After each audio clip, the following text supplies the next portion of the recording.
Jeudi. C'est jeudi. C'est jeudi. Vous allez bien, Yves Lecoq? Merci, vraiment ravi de vous accueillir, parce que événement, vous allez entendre ce soir la vraie voix d'Yves Lecoq. J'ai du mal à la mettre en place d'ailleurs. Voilà. Je ne sais pas si je vais tenir 45 minutes. Bon, bah, ça va y aller. Voilà, ça y est. Allez, c'est parti.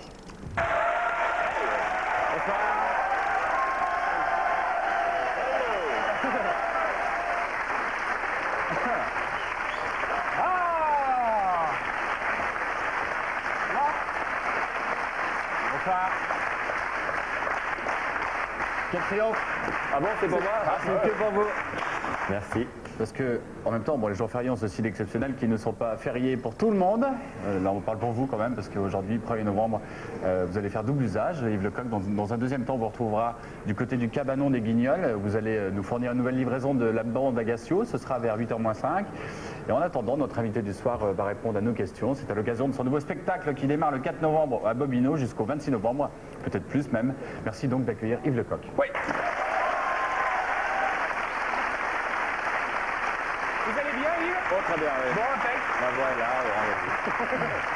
Alors, on commence tout de suite ce soir par notre page magazine avec de la tchatch en ligne, une nouvelle danse très chaude et des petites bulles, Philou. Alors, attention, une danse traditionnelle ivoirienne, le Mapuka, fait scandale depuis qu'elle a été remise au goût du jour, version haute et rebaptisée le Mapuka serré.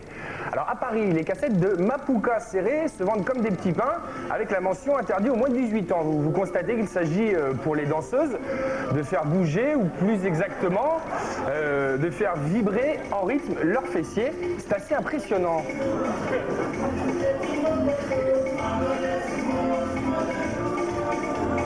On peut toucher. Oh non. Bah, visiblement. Ouais.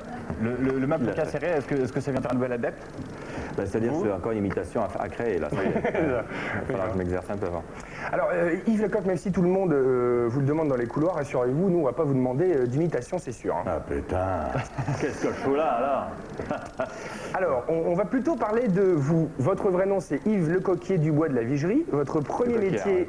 Pardon? Le coquière. Le coquière, ouais. Votre premier métier, c'était antiquaire, et vous avez conservé cette passion pour les belles choses, puisque vous avez aujourd'hui 3 châteaux avec des animaux qui gambadent autour. C'est sympa. C'est dans l'un de ces châteaux qu'a été tourné Ridicule de Patrice Lecomte, et c'est dans ces 3 châteaux que vous organisez des fêtes vraiment sympas. On était là à la dernière pour votre anniversaire. On regarde ça.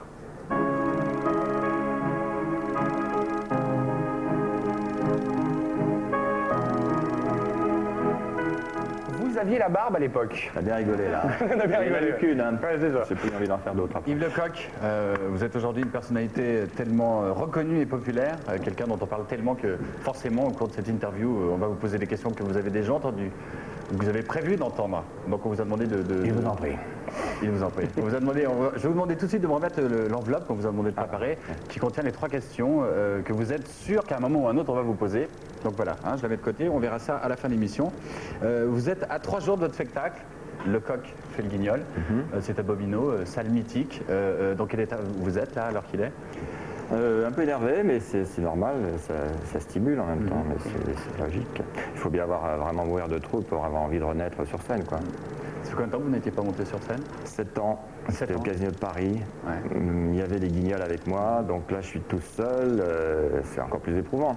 Et les Guignols, on sait, vous le dites, on sait parce que vous le dites, que c'est ce qui vous a permis de rebondir et de devenir à un moment un imitateur peut-être plus branché que vous ne l'étiez auparavant. D'une part, et puis de rester justement présent, quoi, puisqu'il y a la contrainte du quotidien qui me... Mais alors, la question qu'on se pose tous, c'est dans ce personnage de PPD, c'est-à-dire le PPD en latex, est-ce qu'il y a une part de vous, de votre personnalité? Je pense pas, parce que bon, PPD a une voix, c'est sûr, mais il a aussi des textes qui sont extérieurs à lui. Donc est-ce qu'il y a une osmose entre les deux? Ça, l'avenir le dira. Pour l'instant, je suis la ligne éditoriale. Vous aimeriez parfois peut-être intervenir sur les textes? Ben, on m'avait proposé au début, et j'ai quand même envie aussi de faire un peu autre chose à côté. Les Guignols me prennent 4 heures par jour pour les répétitions et le direct. Donc c'est déjà beaucoup. Ouais. D'accord. Mais sinon, en plus, je considère que les textes me font rire, donc et sont bien faits. Au quotidien, c'est très difficile. J'ai pas envie d'avoir cette angoisse-là en plus. Vous ne pouvez pas dire le contraire non plus. Si. Si, parce vous que- arrivez de dire, quand on a un sketch qui vous déplaît, vous faites part de vos réserves? Ah ben, je peux le penser, mais ça changera pas l'écriture pour autant, puisqu'on n'a pas le temps de rectifier. D'accord. Alors on peut dire que vos talents d'imitateur ne datent pas d'hier, puisque quand vous aviez 18 ans, vos amis vous surnommaient Jukebox. Oui. Vos envies d'imiter les gens étaient sans limite. C'était bon, jukebox parce que j'aimais chanter, j'imitais les chanteurs plutôt. Ah, c'était donc ça. oui, c'était Clo-Clo, machin. Et après ça, j'ai dévié sur la politique, notamment avec la commande des Guignols. C'est ça. Et je pense que vous avez déjà dû croiser pas mal de gens que vous imitez. Est-ce que les rencontrer change parfois la façon dont vous les reproduisez sur scène ou... Non, parce qu'on s'inspire quand même. Moi, je m'inspire de ce qu'on voit à la télévision. Je ne connais pas assez les gens que j'imite pour dire tiens, celui-là, je vais modifier parce que je le connais. Non. Simplement, ce que je fais, c'est que quand j'imite un personnage, moi, sur scène, c'est de me dire s'il est en face de moi. Et je fais en sorte qu'il n'ait pas envie de quitter la scène, la salle ulcérée, quoi. D'accord. Comme ça, au passage, parce qu'on... Pardonnez-moi. Oui, pardon. Je vous en prie, je vous écoute. Non, s'il c'est vous dire plaît. qu'il y a une autocensure, quoi. D'accord. Est-il vrai que vous prenez vos douches à poil le dimanche avec Bernard Tapie?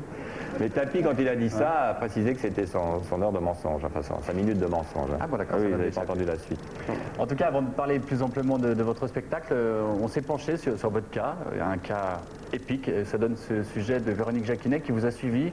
Une journée d'Yves Lecoq à Canal+. Regardez. Génial, 24 heures avec Yves Lecoq, le sommet de ma carrière. Alors voilà. Salut Léon. Salut Yves, si tu savais comme je suis contente de bosser. Eh, tu m'attends pas là?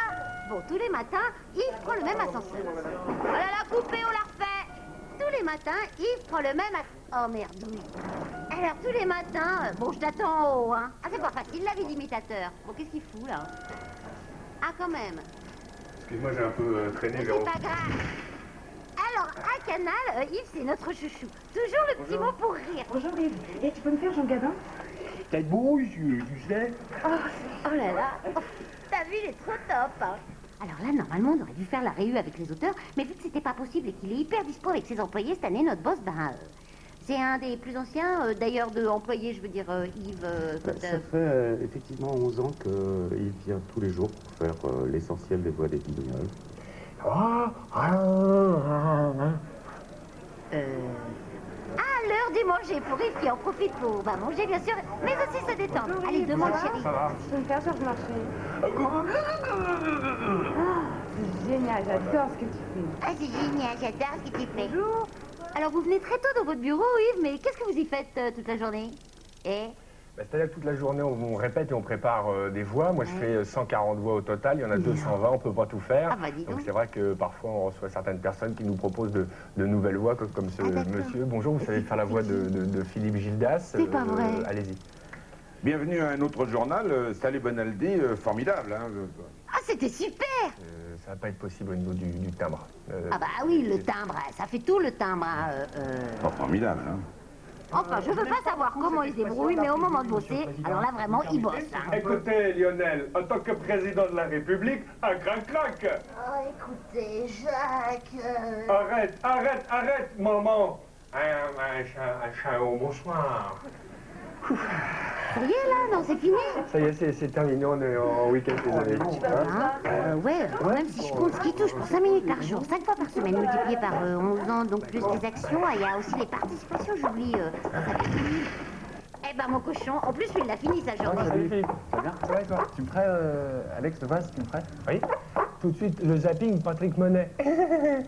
Ah, mais c'est pas terrible. Mais non, Yves, moi, j'adore ce que tu fais.